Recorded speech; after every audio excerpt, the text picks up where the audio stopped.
Hello students, how are you? All are fine students. अभी हम ऐसे वन में चैप्टर नंबर 8 देखेंगे, दो माताएं। यहाँ पर दो माताओं के बारे में बात की गई है।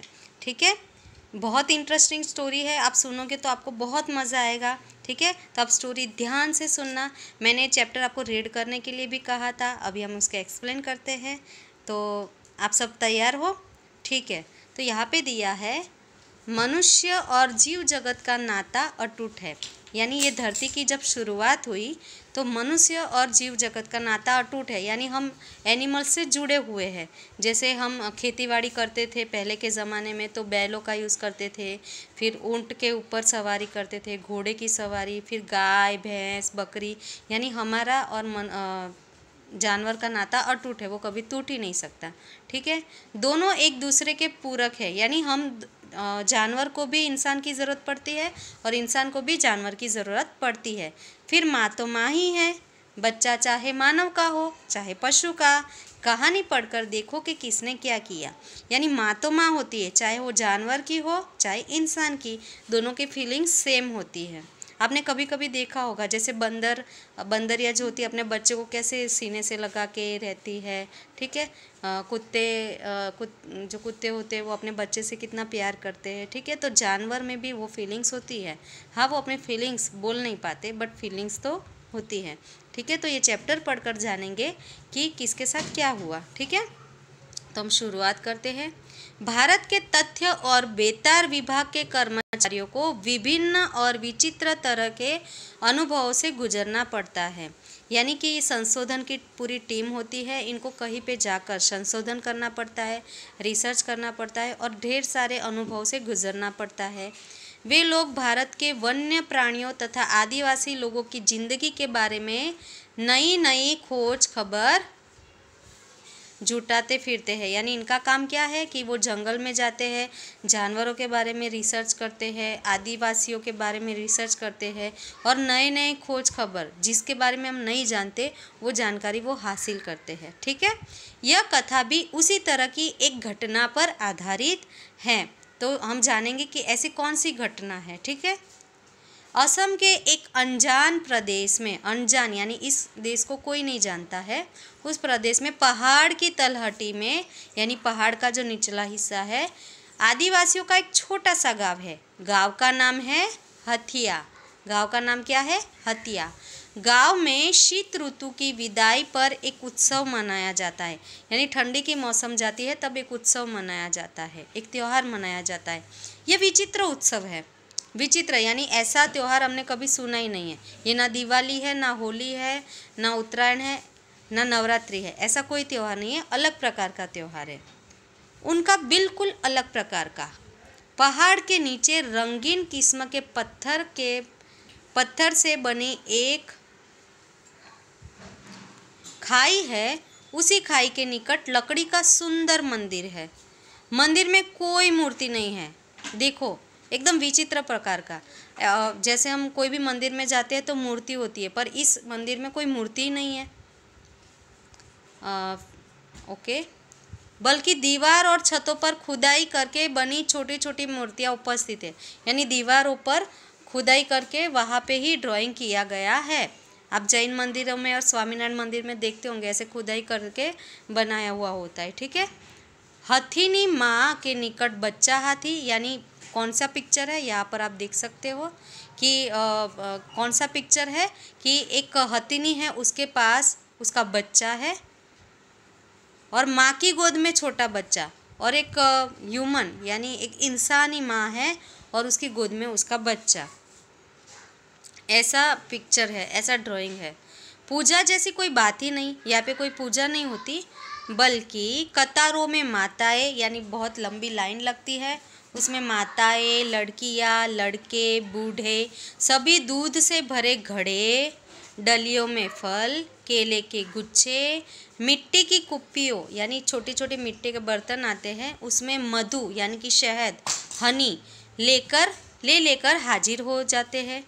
बाद में घंटे की ध्वनि से गाते बजाते उस सारी सामग्री को घने जंगल में रख दिया जाता है। यानी सब लाइन में खड़े होते हैं और घंटियों की आवाज़ होती है और वो जो सारी चीज़ें हैं जैसे मैंने खाने पीने की चीज़ें बोली वो जंगल में रख कर आ जाते हैं।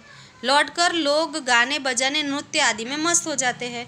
फिर आने के बाद सब गाने बजाने में मस्त हो जाते हैं।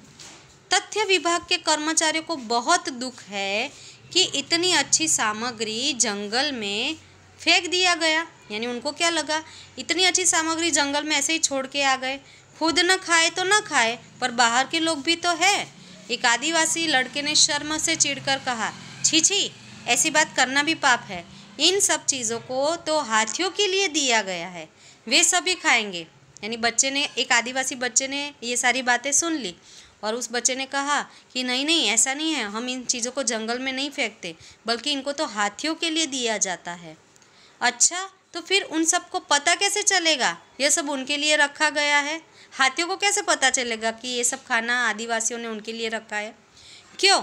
घंटों की आवाज़ है ना। गाने बजाने की तेज़ आवाज़ सुनते ही वे सब पहाड़ की तलहटियों से इधर निकल आएंगे। यानी जो गाने बजाने की आवाज़ होती है, घंटियों की आवाज़ होती है, वो सुनकर हाथियों को पता चल जाता है कि हमारे लिए खाना रखा गया है। वे सब बड़े होशियार होते हैं इन सब मामलों में।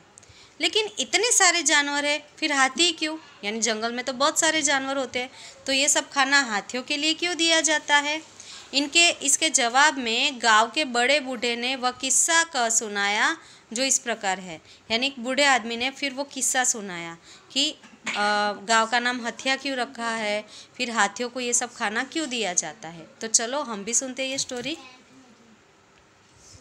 उस समय हाथियों का वहाँ ठिकाना था। मनुष्य और हाथी दोनों मिलजुल कर रहते थे। उसी समय की बात है कि विदेशी सौदागर, सौदागर का अर्थ होता है जो चीज़ें लेता है और सौदा करता है। यानी जैसे कि पहले के ज़माने में सौदागर हुआ करते थे जो दूसरे देश से आते थे और हमारी चीज़ें ले जाते थे, सौदा करते थे चीज़ों का। तो वो विदेशी सौदागर यहाँ आकर मोहर देकर, मोहर यानी कि सोने चांदी के जो सिक्के आते हैं वो देकर हाथी खरीद ले जाते थे। गांव की औरतें उन मोहरों को गले में डालकर सजने लगी थी। हाथी पकड़ने के लिए जमीन में मिट्टी खोदकर गड्ढा बनाया जाता था।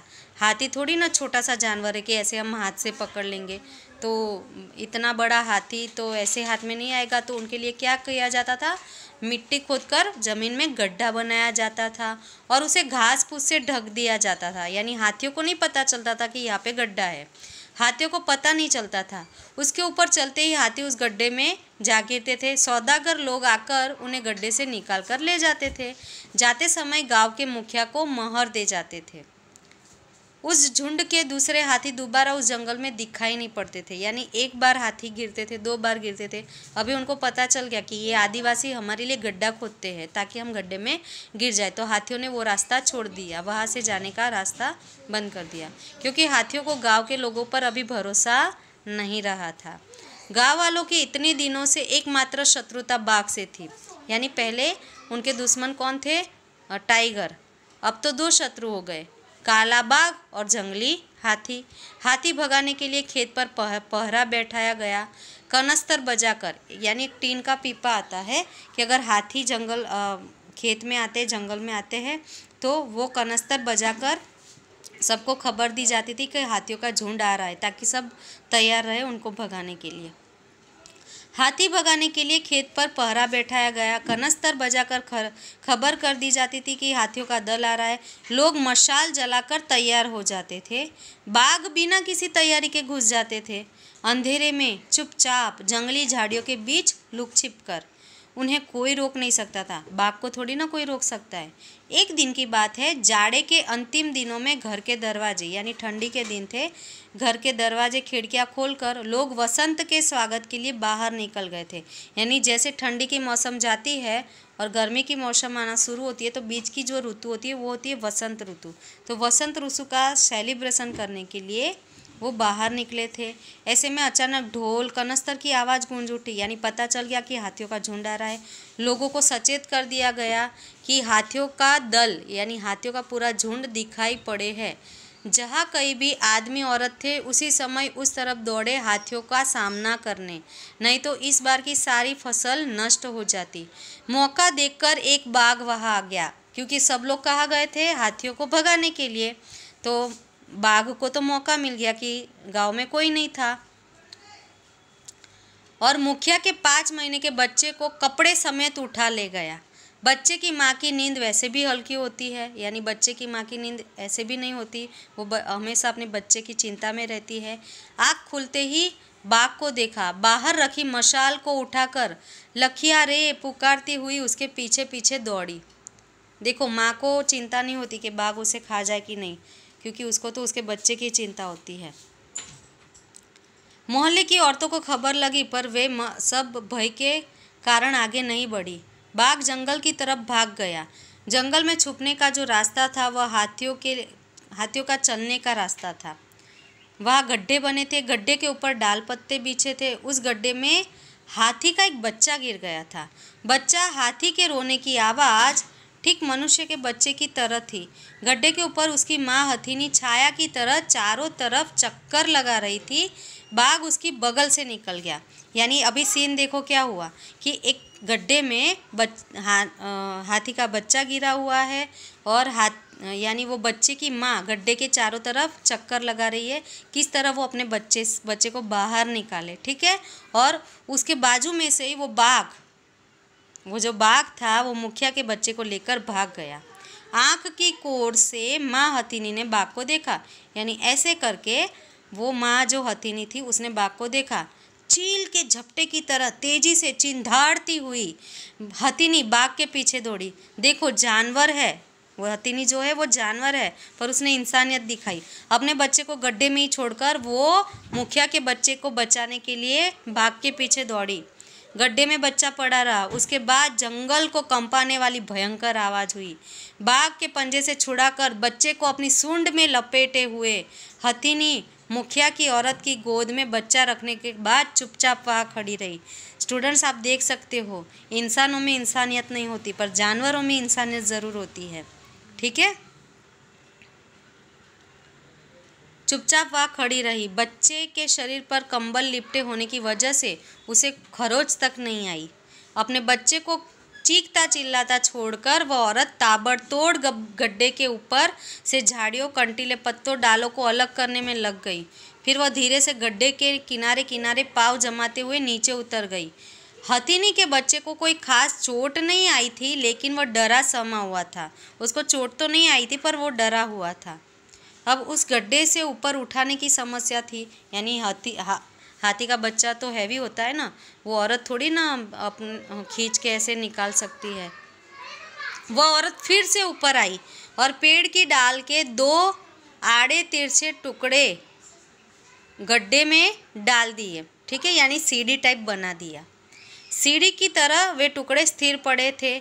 उसके बाद औरत नीचे गड्ढे में उतरकर बच्चे को धीरे धीरे डाल के सहारे ऊपर उठाने लगी। कई जगहों पर उसे जख्म भी लगे, पर उसने दम साध कर, यानी कोशिश करके किसी तरह बच्चे को ऊपर की तरफ ठेल दिया। ऊपर से हथिनी ने अपने बच्चे को सूंड में लपेटकर खींच लिया। आप पिक्चर में देख सकते हो, बच्चा ऊपर आ गया। ये पिक्चर में आप देख सकते हो कि वो कैसे ऊपर से नीचे से पुश कर रही है बच्चे को, और ऊपर से माँ हथिनी सूंड से उसे खींच रही है। और ये पेड़ के 2 मोटे टुकड़े भी हमें दिखाई देते हैं, ठीक है। तब तक भोर हो चुकी थी, यानी सुबह हो चुकी थी। तब तक हाथियों के दल को भगाकर मुखिया गांव के अन्य आदमियों के साथ जब घर लौटा तो बाघ के पैरों के निशान देखकर दंग रह गए। उनको आइडिया आ गया कि यहाँ पे बाघ आया था। उसे समझने में देर नहीं लगी। डोरी, रस्सा, कुदाल, बर्छा लेकर कई आदमियों के साथ वह जंगल में घुसा। जंगल में पहुंचते ही जो दृश्य सामने आया उसे देखकर सब अवाक रह गए, सब दंग रह गए कि ये क्या दृश्य है, ये क्या सीन है। हथिनी का बच्चा अपनी माँ हथिनी से चिपका खड़ा था। माँ हथिनी अपनी सूंड बच्चे के शरीर पर फेर उसे प्यार कर रही थी।